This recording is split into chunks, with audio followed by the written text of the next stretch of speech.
All right. Welcome back, everyone. This is your host, Firmender, CEO and co-founder of Fieldr. And this is our second episode of Fieldr Academy, Fieldr's newest educational segment to our software company, where we aim to provide tips, insights, and help to our community and just to everyone who's willing to listen, hopefully to make your lives a little bit better, and especially in the sense of the business world.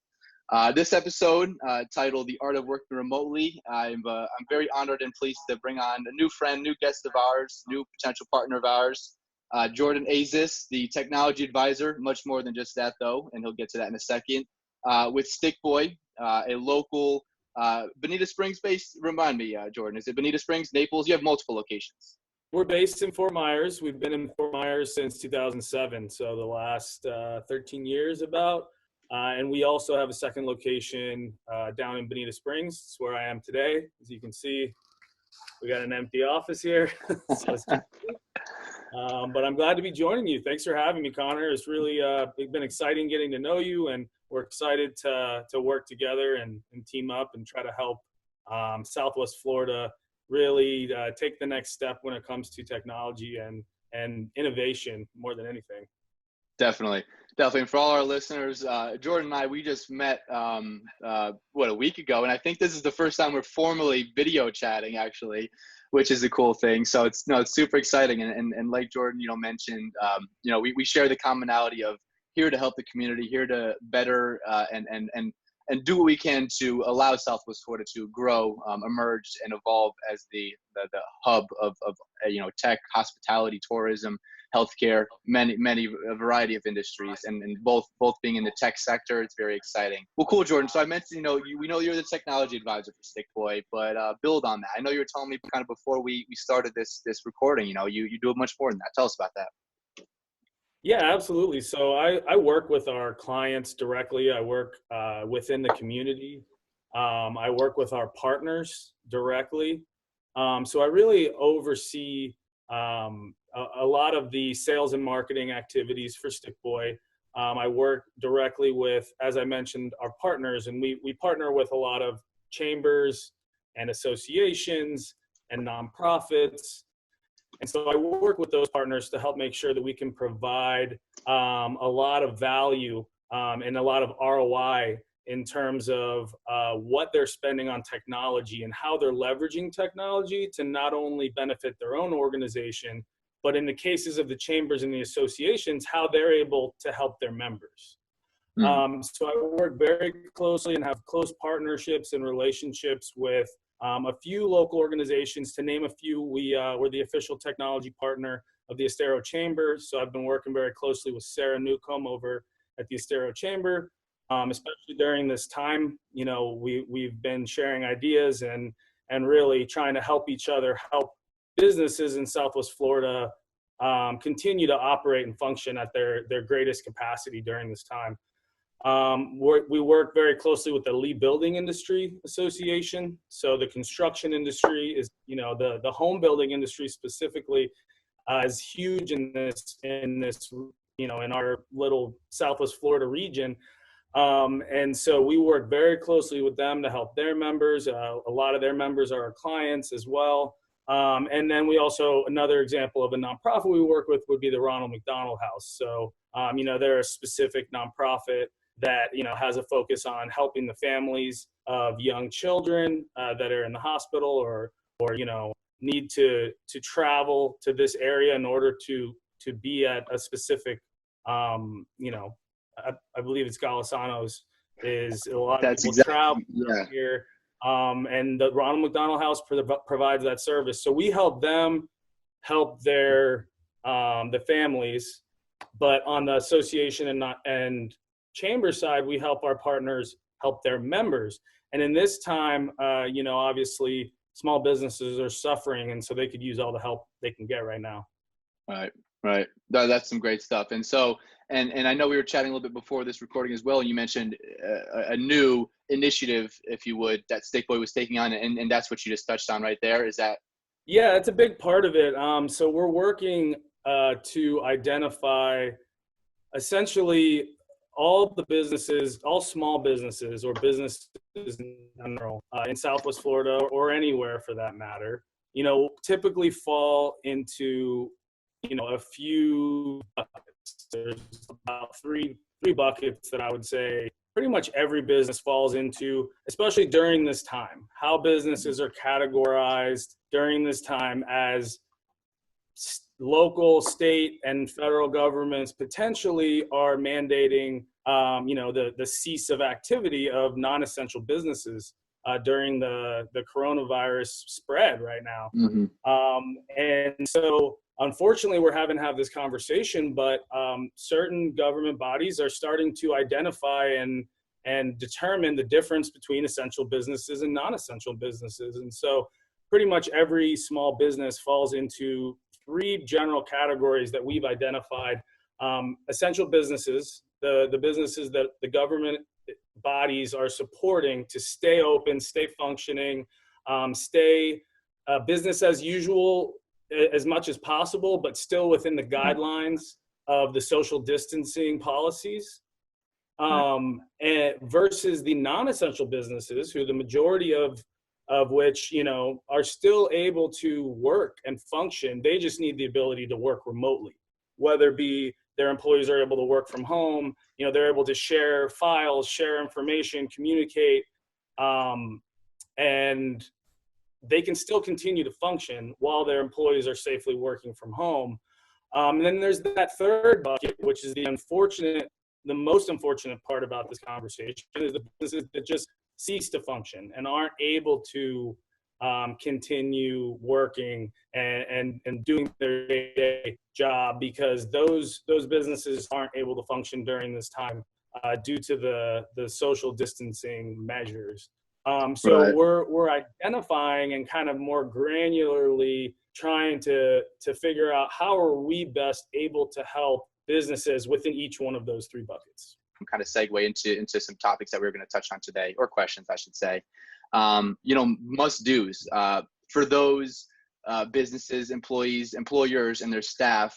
What are some must do's that you think they ought to have in place in order to retain that virtual communication? I know there are a few tools, we'll get into it as well, but given the position, given the just the information that you're well aware of and the way you all approach things, what are some really must do's for companies to take on when it comes to working remotely? Go ahead and pull up the blogs. Yeah, that's cool. Honestly, that's great. For all of our listeners, Jordan's gonna go ahead and pull up a blog right now that Stickboy actually wrote that almost directly answers kind of this question. And so I think it'd be hugely beneficial just to share that, just to touch on that, because you obviously spent the time and the effort into putting that together for a reason, right? So we want to make sure that we get that information out there. And while he's pulling that up, I'll just kind of chat with our listeners here. So first and foremost, I just want to thank everyone for tuning in. Again, this is our second episode only. We're going to be shooting to record these weekly, of course, then with the goal to release them weekly as well. Recording on every Friday, releasing on every Monday is what it's kind of going to seem to be. But we're excited. We have a few more episodes already lined up, a few people in a variety of industries. I know in our next couple of episodes, we're going to be touching on two kind of very different things. In episode 3, we're going to be talking about, quote unquote, the COVID generation within the workforce, all of these graduating students, and kind of what kind of effect this is going to have on just their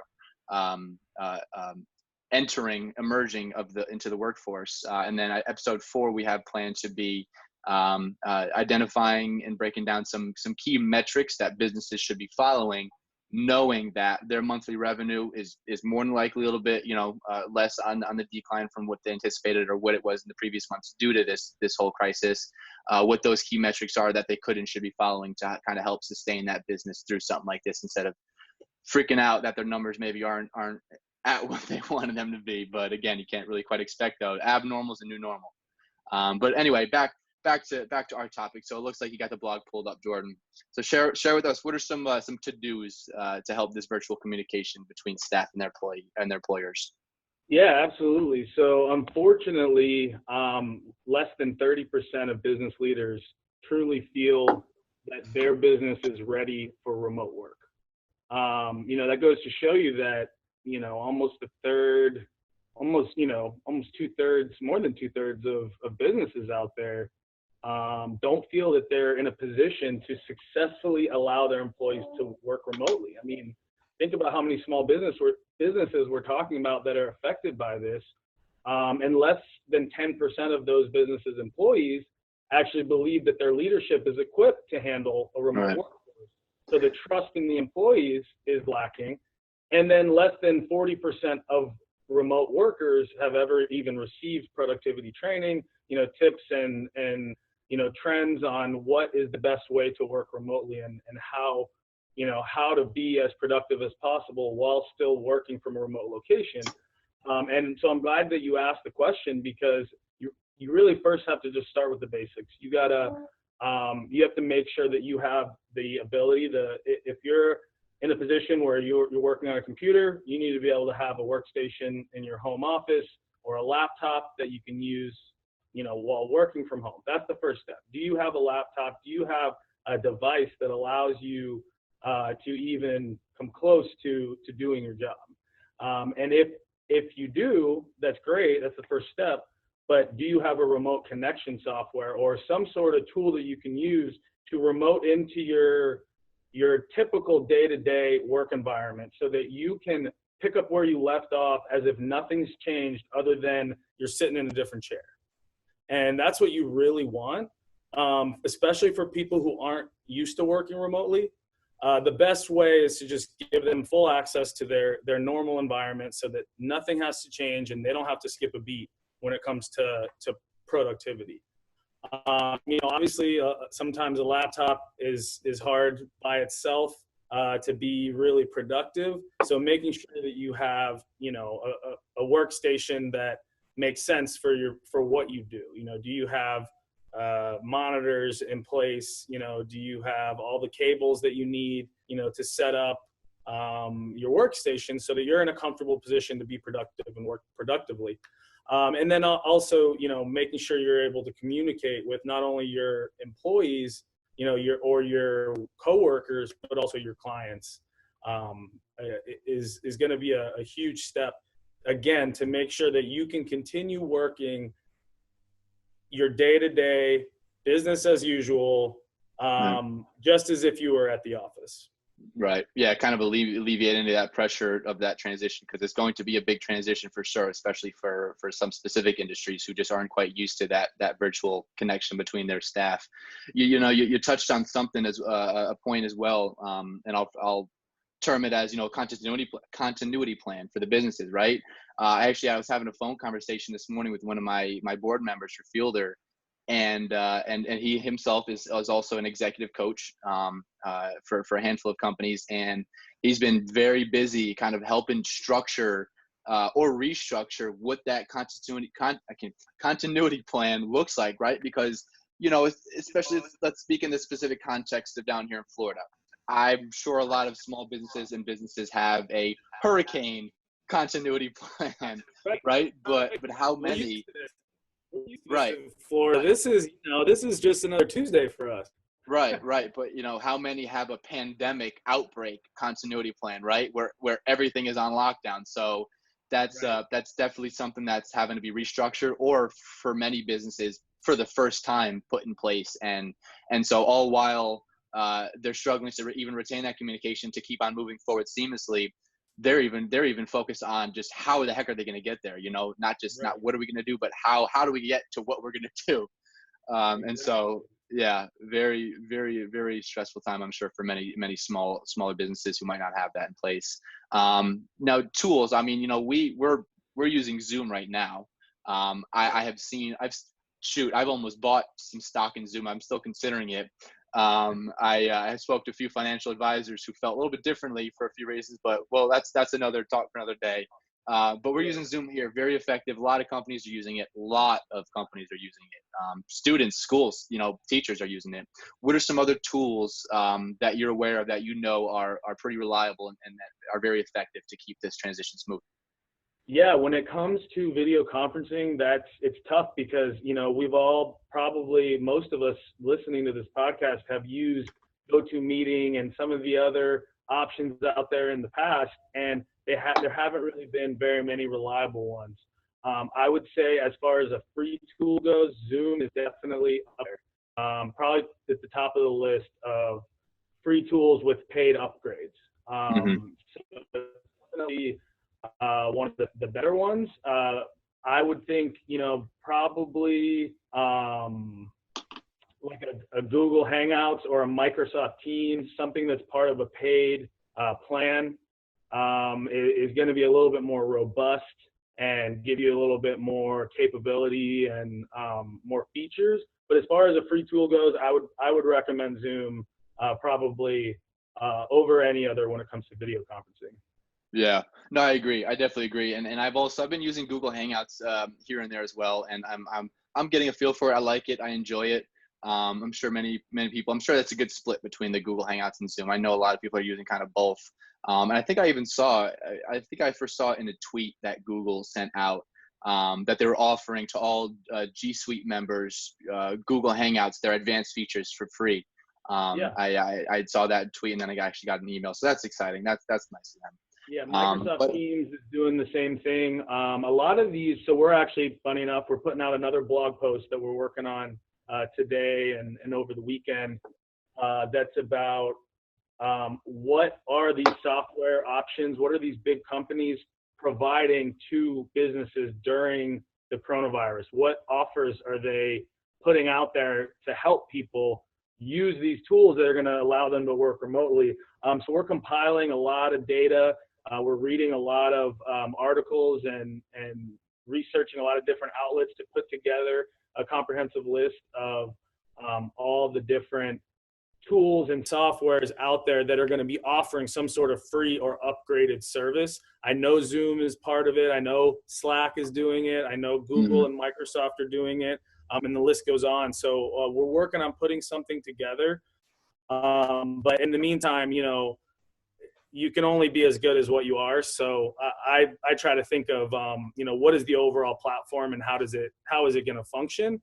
And then you can start thinking about, okay, what can I get for free? What are they going to provide to people? But you're right. This is something that everybody is pitching in to help. Just like Stickboy is, we want to help our clients have the ability to work remote. We want to help those essential businesses keep running and keep functioning. And they're actually functioning at a higher capacity right now than they're even used to, most of them, especially the healthcare and the government side of things. So we want to keep them going. We want to keep them moving and working at the highest productivity possible, as well as those non-essential businesses. How can we help them keep working, even though we're looking at a lot of areas are implementing executive orders that are closing down these non-essential businesses. And we need to be prepared for that in Southwest Florida on all levels, whether it's video conferencing tools, whether it's communication, whether it's remote work, whether it's cloud-based files, whether it's software that's in the cloud. I mean, there's so many different conversations that we could be having right now that of technologies that allow for a mobile workforce. Yeah, no, and you just brought up a good point or a reminder. I got a text about 2 hours ago from one of my buddies that Collier County, I guess, it's voting on a full-fledged lockdown, and I'm sure Lee County is going to be to follow suit on that. So yeah, to your point, I'm sure we can definitely see that. Yeah, I saw some word from the commissioners, the county commissioners, and it looks like they will be considering it. Yeah. As well. By the time this even comes out, I'm sure if they make it happen, it's going to be done by the time this is even out. Right. To be fair, it sounds like the Lee County commissioners are trying to work diligently to find a way to allow things to keep moving and allow businesses to keep running for as long as possible. Right. But it's going to reach a point where I'm preparing for a time where it reaches a point that the local governments won't be able to determine what those guidelines look like. So when that time comes and it starts coming down from the state or the federal level, these executive orders, like local governments like Washington, D.C. just implemented 3 days ago, where all non-essential businesses are to be to be shut down. Mm-hmm. And essential businesses have to abide by the social distancing guidelines and have to actively allow their employees the ability to work remotely. It's mandated, and this is for Washington, D.C. So it's going to be interesting to see how it plays out and how the different, state and local governments decide Right. what is best for the residents and the businesses moving forward. Absolutely. And so, I kind of wanted to bring it a half step back, not really though. I had sent you, I don't know if you got the chance to look at it, an article I found on 10's Twitter about the use of Zoom and Slack to a professional level, because you don't want getting called into the office when this all smooths over, and a couple printed out messages from you and your colleagues sending, some inappropriate memes or something like that. You just got to be careful with that. Yeah, I've seen some pretty funny videos actually of people doing group calls, Google Hangouts and Zoom conferences, and where someone probably forgot that their camera was on and put themselves in a compromising position in front of a group of about 15 or 20 people. So that can happen as well. I was in a video conference myself. It was about 40 people. Didn't happen in our video conference, but somebody had mentioned this, that they were in a work meeting, and they allowed, if you got to go take a bathroom break, that's fine. It was I think it was a couple hour video conference. Unfortunately, the person, I guess, went to stop their video. They didn't stop their video, and so it got them following, I guess, themselves to the bathroom and using the bathroom. So it was a pretty funny story when I heard that, but maybe not of the worst ones. But I'm sure, you got to be really careful with that, not recognizing that your camera's still on.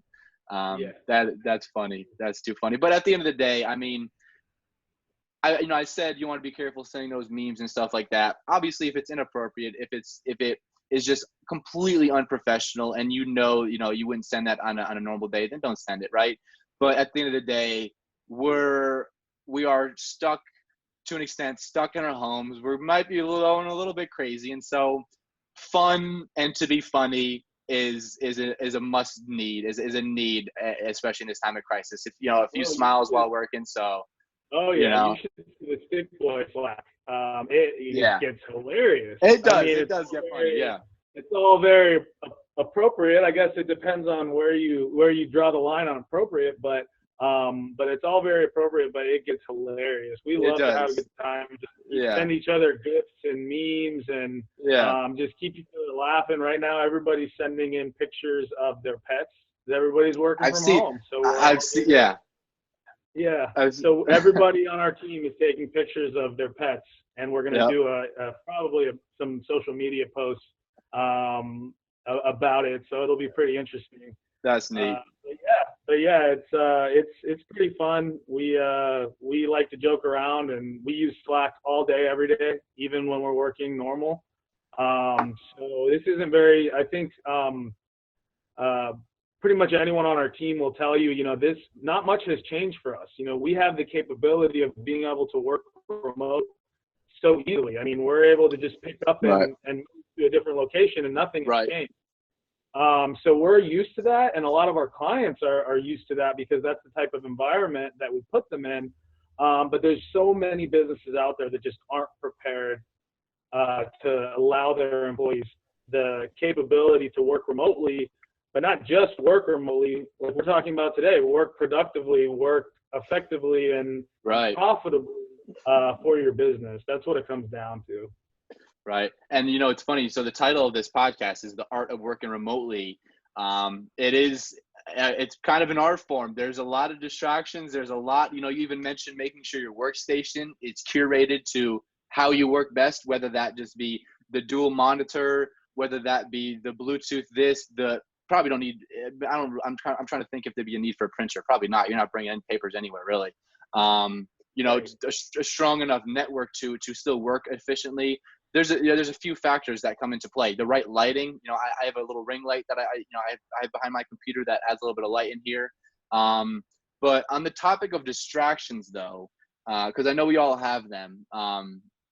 What are some suggestions on your end? Because we both know you and I are pretty productive workers, and what are some little tips maybe that, you know, we can give to those, everyone, not just those people, everyone who is working from home right now to stay focused and stay honed in on that job? Yeah, I think the most important thing is just to try as best you can to keep your same routine.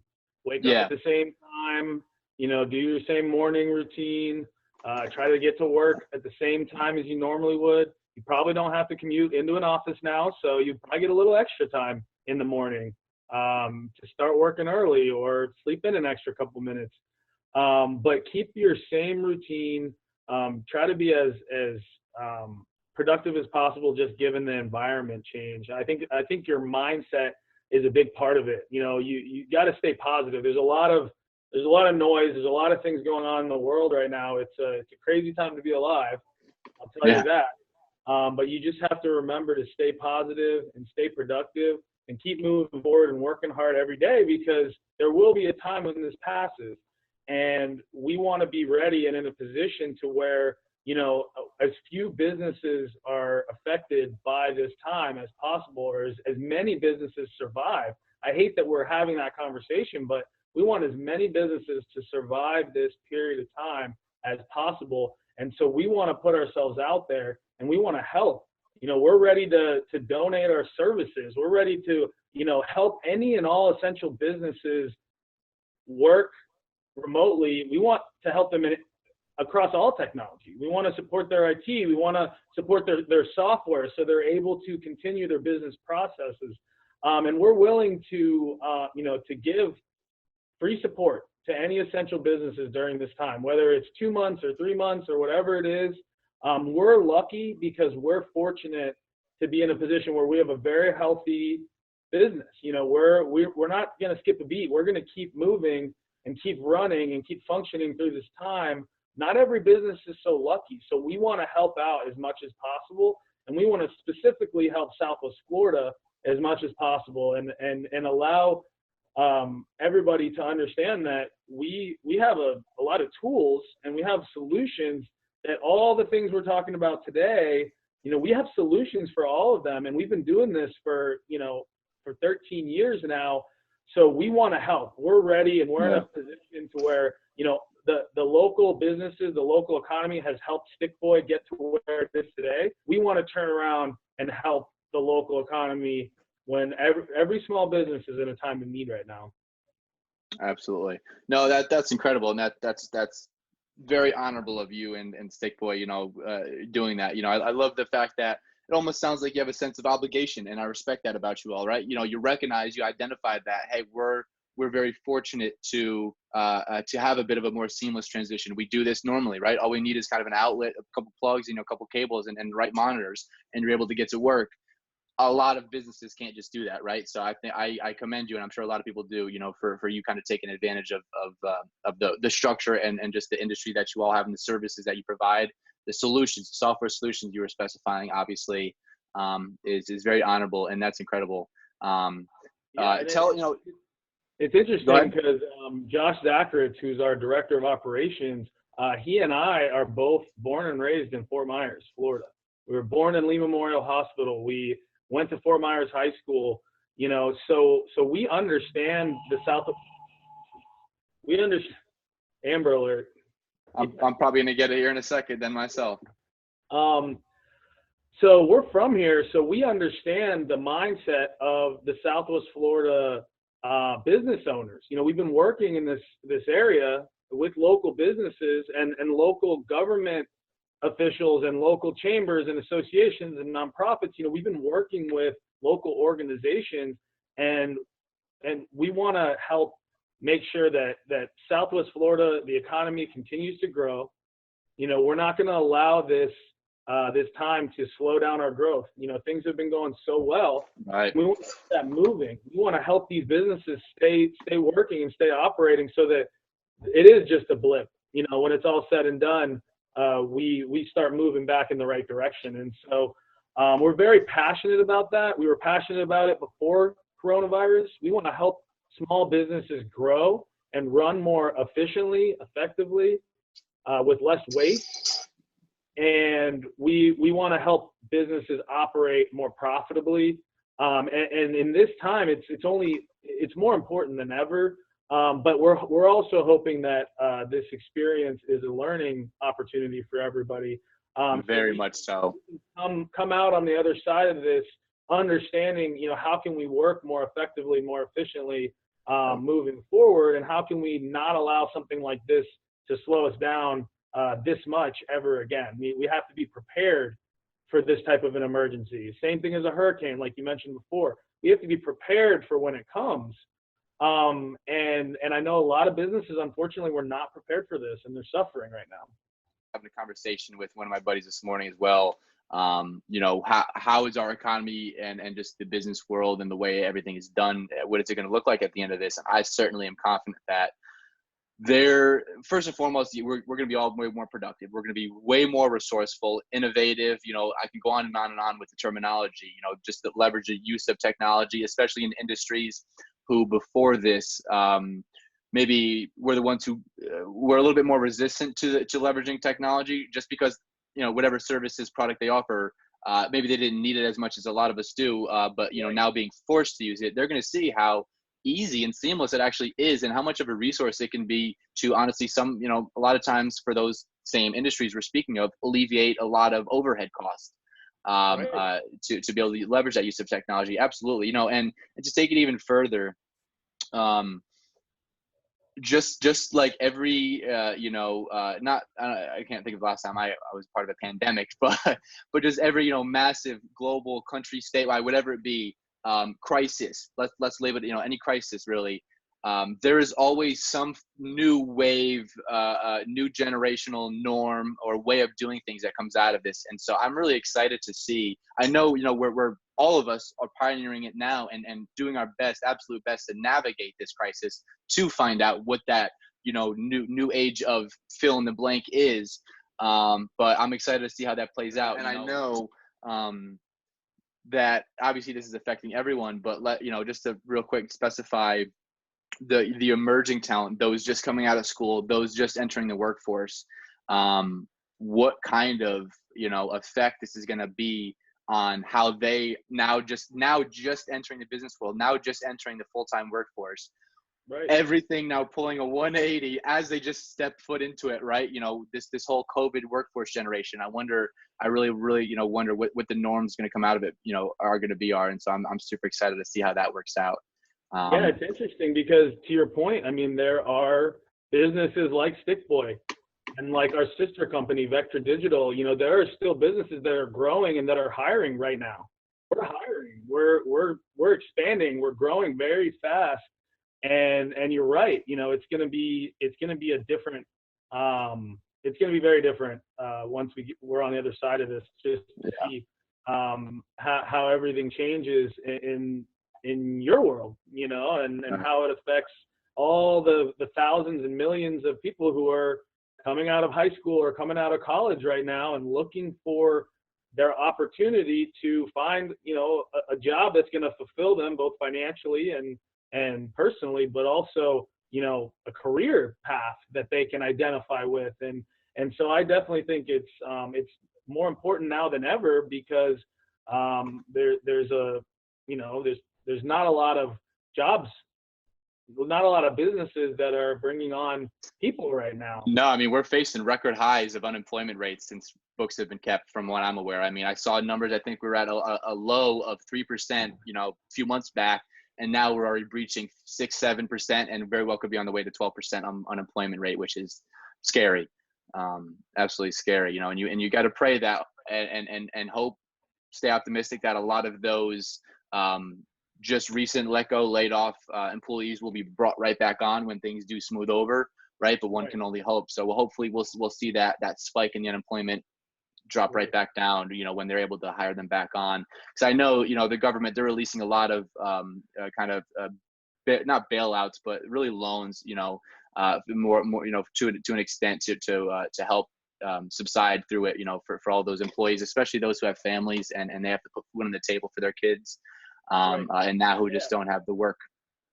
So, absolutely. Yeah, it's good to see that the stimulus package of the bill was passed. We'll see once we'll see what happens. We'll see if it's actually what it's supposed to be. But it's happening. So yeah, I think that's a big message to small businesses, is to do your research and reach out and ask questions to find out, if you can benefit from that. I mean, money is being paid out. You got to make sure that you're able to get what what's allotted for you and your business, so that you can keep moving and you can keep growing and operating during this time. So that's a really good point. Yeah, and just to piggyback off that, you said it already, but ask. I mean, it's okay. I know a lot of business owners maybe just not be 100% familiar or just aware of what packages are being released and if and when they are released. So ask. Just I even saw one of our local. I know My Shower Door. Bill Dahlman. Saw him on Facebook the other day, made a great, awesome informational post on the stimulus package going out to business owners to help subside, all of their employees and those who specifically have families or don't. And I mean, his comments were blowing up with, questions on clarifying it for others. Well, can you help break this down? And Bill was in there responding to every comment, providing pretty much, even one comment, he just probably said, enough is enough, and just broke it down himself in super understandable language that I was able to understand it reading through himself. So, but yeah, any business owners that are listening, just ask the questions. I mean, again, so I saw that on Facebook. So, there is a lot of information being circled around everywhere, thankfully. And so just, get on those social media platforms. I want to say get on the news, but you got to be, you also got to be careful what you're hearing on the news. So, and social media. And on social media platforms. And on social media too, right? I once I said that, I was like, wait. But you're right. There's more people than ever right now on social media. Everyone is working from home. A lot of people aren't working. A lot of people are on the internet and on social media. And I hate to say it, but you need to find a way as a business to capitalize on that. You need to invest in social media or some form of digital marketing. You need to invest in your technology to allow your business to capture the demand, whatever you can in your industry. And so I think you just have to keep a positive attitude. I would tell most business owners to do exactly what you said. Do your research. A lot of this stuff is public information. Just follow your local and state governments and federal government, what they're telling you. Chambers of Commerce. I know you talked about that earlier. Chambers are doing a great job of having resource pages on their websites. That's right. Yes, they are. Learning more about the these bridge loans and what you can apply for. So I definitely think the CDC and the WHO, just pay attention to the main voices. Probably weed out most of the media outlets, the social media outlets. There's going to be a lot of conflicting views. There's going to be a lot of misinformation. I would just talk to people that you trust more than anything, and just be smart and be safe, and allow your employees to be smart and safe during this time, because a lot of this comes from the top down, and we need to reach out a hand, and we need to help people. Help your fellow businesses, help your neighbors, help figure out a way you can help any way possible, because right now a lot of people need a lot of help. And so what we're doing is exactly what you talked about. At Stickboy, we want to provide information that's going to help people. So right now I mentioned the list I was putting together on helping people identify, do I identify as an essential business, or do I identify as a non-essential business? What are the limitations on what I'm going to be able to do once a lockdown potentially happens, so that you can be prepared for that. And a lot of that comes with having the right technology in place, technology to find, to fill jobs if you are growing, technology for your employees to be able to continue working, technology to be able to continue providing value to your clients or your customers. So there's a lot of opportunity for us to help, and we want to help. So any local business, or any business for that matter, that needs help with recommendations, consulting, on setting up the right technology to allow them to cope with all the changes that we're experiencing, please reach out to us here at Stickboy. We want to help. We want to offer free support any way we can, free support to essential businesses. Please spread the word, because we're trying to get the word out and let people know that, we're taking this very seriously, and we don't want our local economy to suffer as a result. That's great. No, and that I'm glad you brought that up. First and foremost, I can speak on all of our listeners and just our entire community when we say thank you. Tell them where we can find you, right? Tell all of our listeners, where can they reach you? Email, phone, where can they reach you? Yeah, so you can call me directly on my cell phone. I got my cell phone on me at all times. I'll answer it, 239-822-3997. If you have any questions about technology, setting up a remote work environment, giving your employees the tools that they need to work remote during this time, feel free to reach out. You can also reach me at Jordan, Jordan, at stickboy.ai. And you can also go to our website. I was gonna say, tell them your website and your blog. I'm sure they can find your blog on the website, because you talked a lot about that. Yep. So our website is stickboy.ai. We're actually working on a new website right now, but it will redirect to our current website, which is stickboycreative.com. And there is a link to our blog on there as well, if you want to check it out. We have about 5 or 6 blog posts from the last few weeks that are really focused on how we can best adapt to the changes that we're seeing as far as a remote workforce is considered, and how we can keep working productively and profitably and proactively to get through this time efficiently. And so please reach out. We want to help. Any questions? And I think they can, and I love that. And I think they can find you on social media. Is it just at Stickboy for most platforms, or Stickboy or Stickboy Creative? We're all over Facebook, LinkedIn, Instagram, and Twitter. So yeah, feel free to reach out on social media. Reach us by email. Give me a call directly.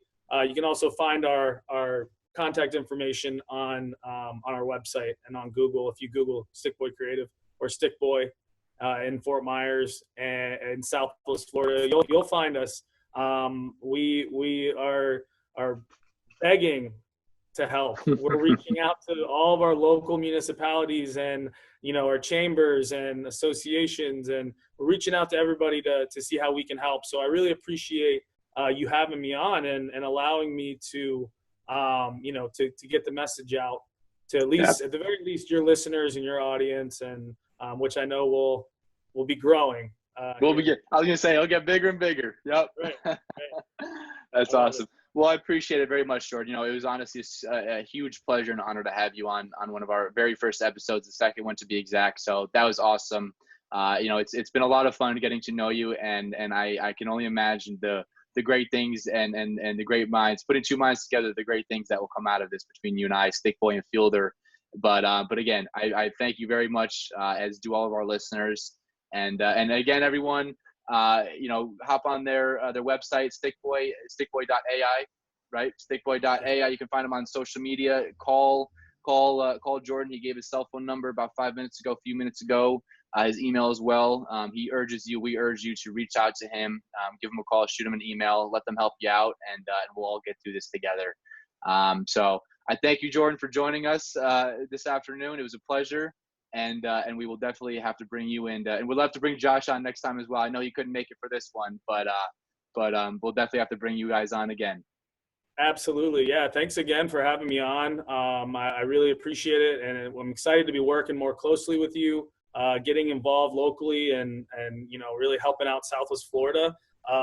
Like you mentioned before, as far as technology and innovation, people don't realize that there are little pockets of technology companies in Southwest Florida that are doing some really big things, and we need to bring more awareness and education to what's possible by leveraging technology to innovate within your industry. And so I really appreciate you having me on. I appreciate what you're doing and your mission with Fieldr, because it's amazing. I see such awesome future for what you guys are doing. I'm really excited for you, and definitely look forward to working with you more closely. Awesome. Likewise, brother. Everyone, thanks for listening. I appreciate you all tuning in, whether you came through YouTube, Spotify, Apple Pod, Google Play. We're everywhere. We just appreciate you being here, spending about a half hour with us. And we will definitely keep you posted on the launch of episode number 3. But for now, enjoy episode number 2. Rewatch, re-listen to this. There's a lot of gold information out of this. We hope you walked away with some pearls. But otherwise, stay safe, stay healthy, and we will all see you on the other side. Bye now.